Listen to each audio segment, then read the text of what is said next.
हो जाएगा भैया, सब हो जाएगा। मैं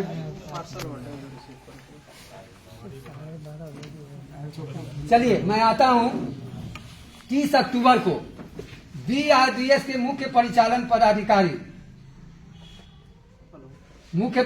पदाधिकारी श्री संजय कुमार सिंह सर, जो हम लोग के ग्रामीण विकास विभाग के संयुक्त सचिव थे और रिटायरमेंट के बाद संविदा पर नियोजित है हमारे आपकी तरह BRDS में।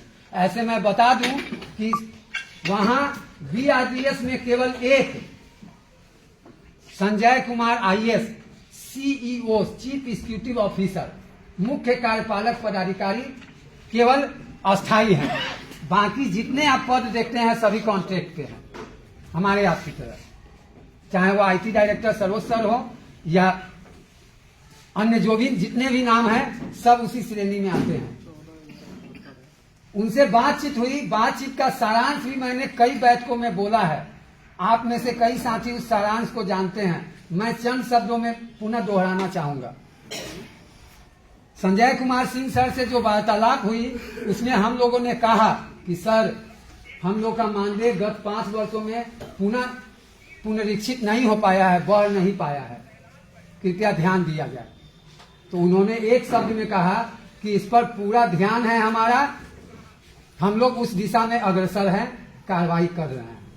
तो सर से पुनः हमारा सवाल था कि आपकी जो कार्रवाई है पहले की तरह विधिवत है, यानी कमेटी बनाकर है, या नए क्रिया प्रणाली से जो है वह मानदेय का पुनरीक्षण का कार्रवाई चल रहा है। तो उनका स्पष्ट कहना था कि जैसे 5 वर्ष पूर्व 2018 में मानदेय के पुनरीक्षण के लिए कमेटी बनी थी, वैसे ही इस बार भी कमेटी बन करके ही कोई भी प्रयास होगा।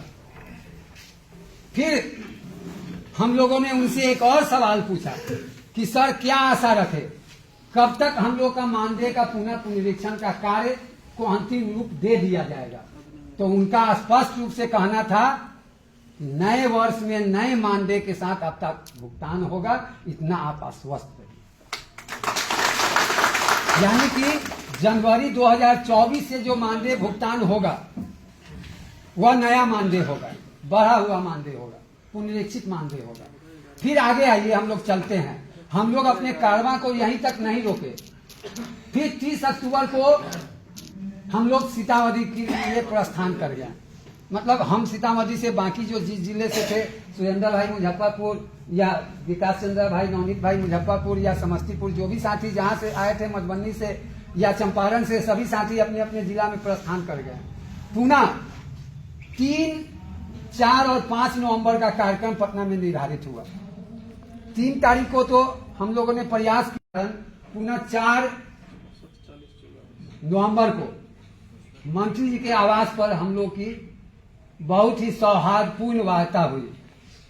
उसमें उनका कई तरीके का आरोप भी था, जिसका हम लोगों ने स्पष्ट रूप में खंडन भी किया।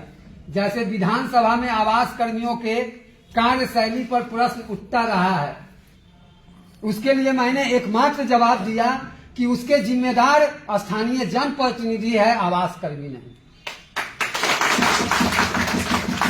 और मंत्री जी को मैंने स्पष्ट शब्दों में कहा कि आप हमारे अन्नदाता हैं, हमारे रोजी रोटी को देने वाले हैं, तो आप से कुछ छुपा नहीं है, और ऐसा क्या है जो आपके संज्ञानता में नहीं है, जानकारी में नहीं है। हम क्या बताएं मंत्री जी, आप केवल इतना दया दृष्टि कीजिए कि 5 वर्ष पूर्व जो मानदेय का पुनरीक्षण आपके कृपा से हुआ था, आपके आशीर्वाद से हुआ था, आप हमारे गार्जियन हैं, पुनः हम लोग का मानदेय का पुनरीक्षण किया जाए। उस पर उन्होंने तमाम तरीके का सवाल भी पूछा कि कितना आवास अपूर्ण है पूरे बिहार में। हम लोग का लगभग में जवाब था 1 लाख। फिर बाद में आंकड़ा देख करके जवाब दिए 67,000। उनका कहना था कि 2015-16 में 36,000 और 16-17 से लेके 21-22 तक 48,000, टोटल 84,000। पूर्व का भी IAY इंदिरा आवास वगैरह का जोड़ करके उसका भी 1,26,000, मतलब 2 लाख के ऊपर उनके नजर में आवास अपूर्ण था।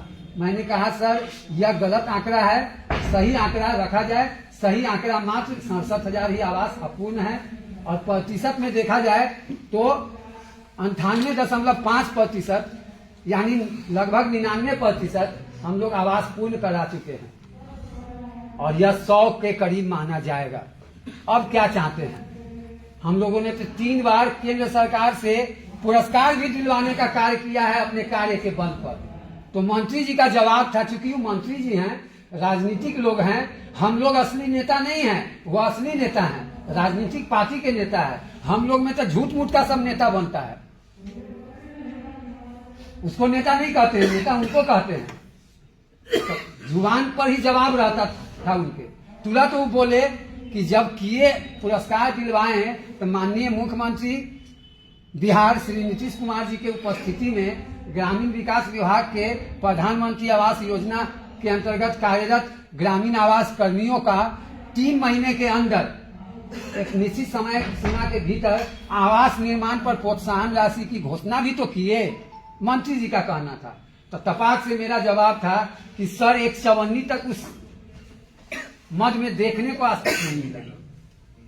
तब मंत्री जी का कहना था कि लेटर कभी दिए, तो मेरा कहना था कि सर लेटर का तो अंबार विभाग में लगा हुआ है, तो हमको दो। तुरंत पत्र जो है एक निकाले, बैग में तैयार था, कोई तैयार नहीं करना था। वह पत्र हमेशा तैयार रहता है, 5 तरीके का पत्र। वह पत्र तुरंत मंत्री जी को दिए और उस पर उन्होंने स्पष्ट शब्दों में तुरंत अनुशंसा कर दिया, सचिव ग्रामीण विकास विभाग लिखते हुए कि जल्द से जल्द भुगतान किया जाए। यह 4 नवंबर की बात है। फिर 5 नवंबर को हम लोग बैठक किए, मानदेय पुनरीक्षण को लेकर के सभी जिले से आए हुए साथियों से मंतव्य लिया गया था। 29 अक्टूबर की बैठक में भी 1 अक्टूबर को तो जन सैलाब था, कोई मंतव्य लेना संभव नहीं हो पाया था। 29 अक्टूबर को धर्मेंद्र यादव या पटना के राजकुमार जी या संतोष जी या अन्य वैसे 10 साथियों के समक्ष इस बात पर सहमति बनी थी कि 25,000 रुपया प्रति जिला न्यायिक कार्यों एवं संगठनात्मक गतिविधियों क्रियाकलापों को सफलतापूर्वक अंजाम देने के लिए प्रति जिला 25,000 रुपया की सहयोग राशि जो पूर्व 1 साल से मांगी जाती आ रही है, सभी जिला को देना अनिवार्य है। उसके अतिरिक्त 29 अक्टूबर को कोई घोषणा नहीं हुई। मंतव्य लिया गया कि मानदेय पुनरीक्षण के लिए हम लोग को आप लोगों से क्या सहयोग मिलेगा, किस प्रकार का सहयोग मिलेगा। तो 29 अक्टूबर को जो भी जिले आए थे, सभी ने एक स्वर में हामी भरा कि आप निर्णय लीजिए, हम आपके साथ हैं। पुनः 5 नवंबर को बैठक हुई यही आईएमए में। सारी बैठकें अब आईएमए हॉल में ही होती है हम लोग की।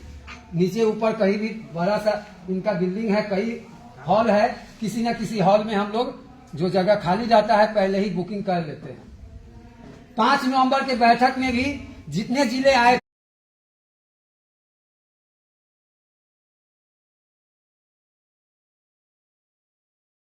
थे, उस दिन 21 जिले आए थे और 21 जिले में से मुझे अच्छे से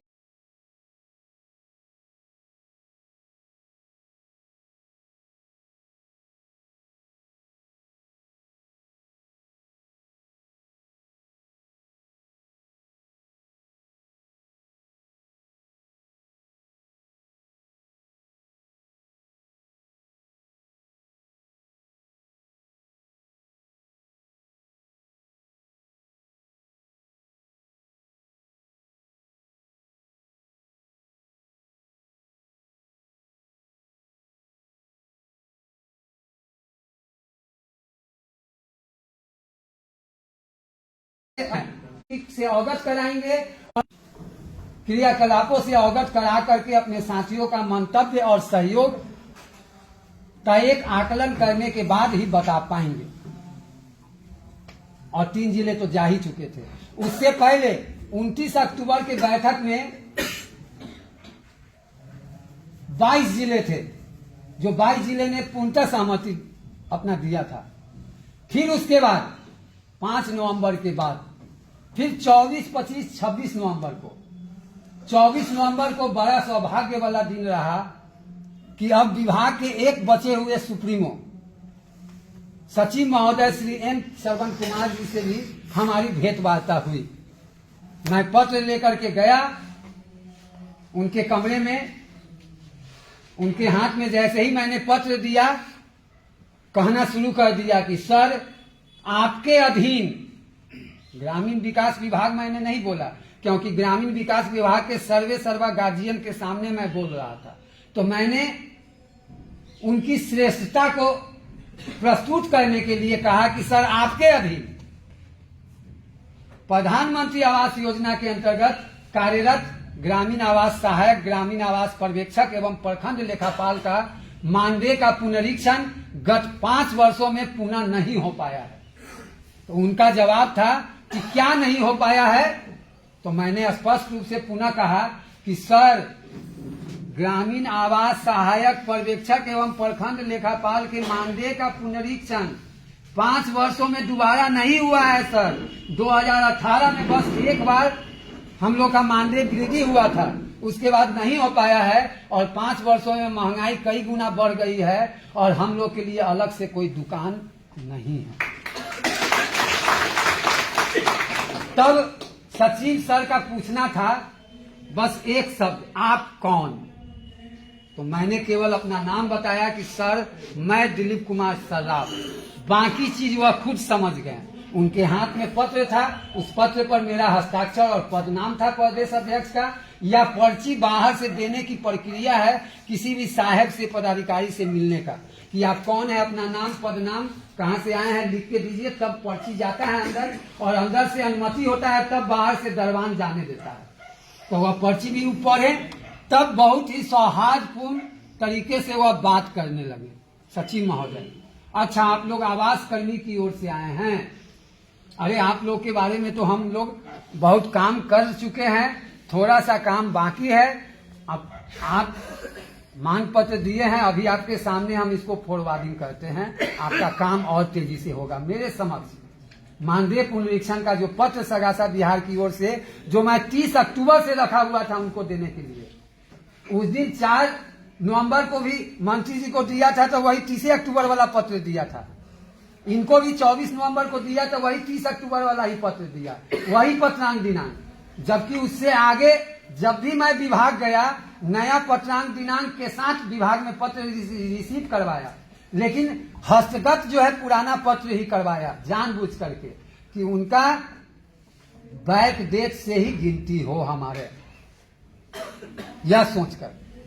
तब उन्होंने उस पत्र को अग्रसारित किया और पत्र को अग्रसारित करते हुए उन्होंने कहा कि आप लोग निश्चिंत रहिए, अच्छे से कार्य कीजिए, आप लोग का मानदेय वृद्धि होना सुनिश्चित है और आप लोग के बारे में बेहतर सोच रहे हैं हम। मेरा जब ये कहना था कि सर सबसे कम बीआरडीएस में 41 कर्मियों में सबसे निचले पैदान पर ही सर हम लोग आते हैं, L9 में, और मानदेय के हिसाब से भी। तब सर की संवेदना हम लोग के साथ हुई और सर का कहना हुआ कि हम इस बात को भली भांति समझते हैं, आप लोग का मानदेय इस बार अच्छा होगा, महंगाई दर के अनुरूप होगा।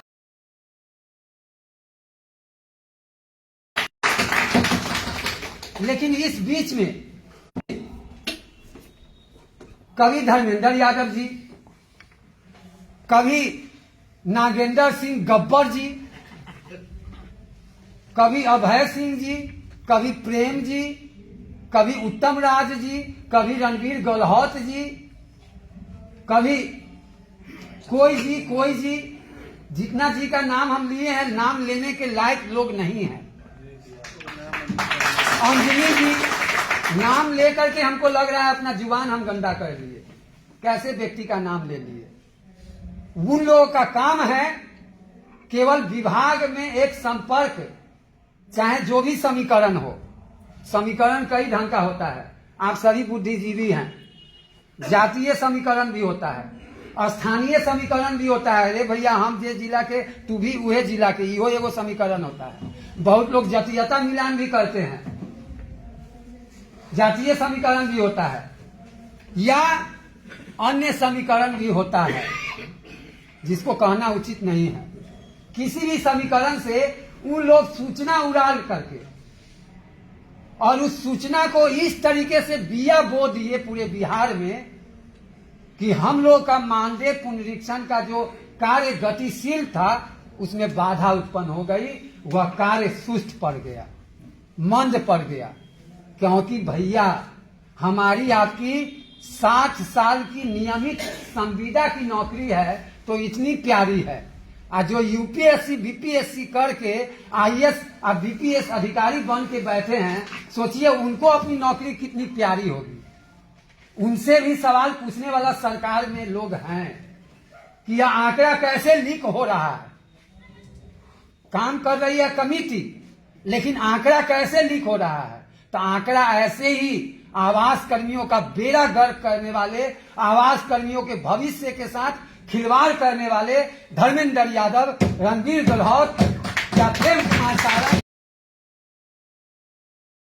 अंजलि तिवारी, नागेंद्र सिंह गब्बर, उत्तम राज जैसे लोगों के द्वारा किया गया कुकृत्य है। और ऊपर से कहते क्या है कि हम कोई भी ग्रुप में मैसेज डालते हैं तो विभाग में पहुंच जाता है। तो भैया आपका समीकरण है तो आप ही बहुत बड़ा तिस्मार खां नहीं ना है, और का भी समीकरण हो सकता है, लेकिन आपके तरफ बड़बोलापन नहीं है।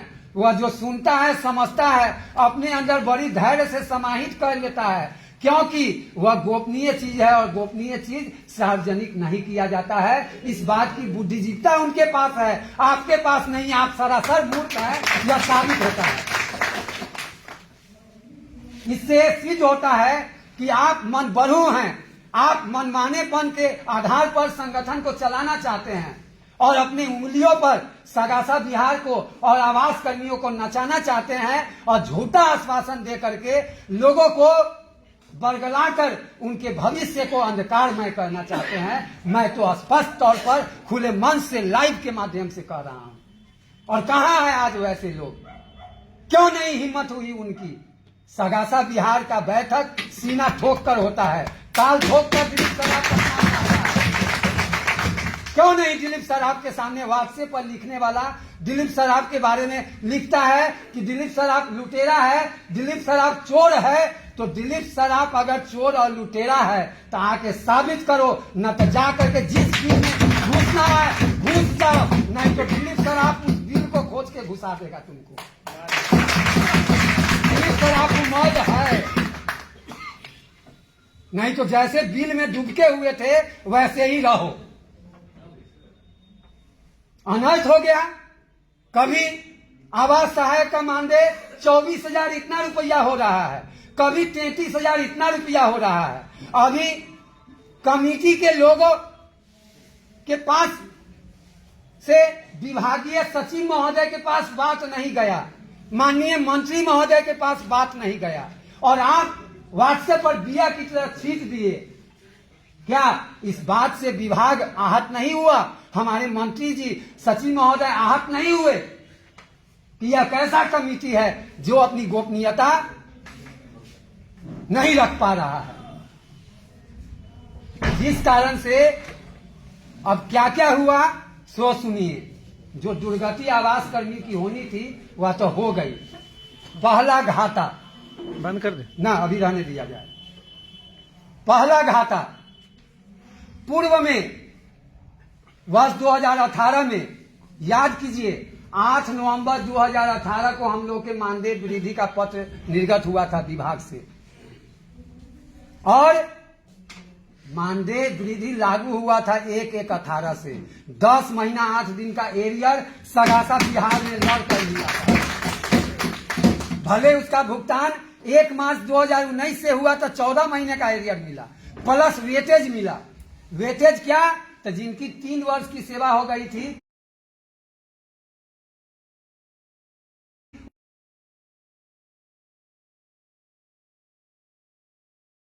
ज्वाइनिंग के डेट से वह वेटेज मिला है 5%। आप लोग को जो एरियर मिला है मैं बता दूं 90,000 सहायक साथियों का, और उससे अधिक लेखापाल साथी का 1.25 लाख के आसपास, 1.5 लाख के आसपास पर्यवेक्षक साथी का। वह एरियर इस बार मिलने की संभावना ऐसे संकुचित मन बड़बोलेपन वाले और आवास कर्मियों का बेड़ा गर्क करने वाले ऐसे लोगों के कारण उस एरिया की संभावना धूमिल हो गई।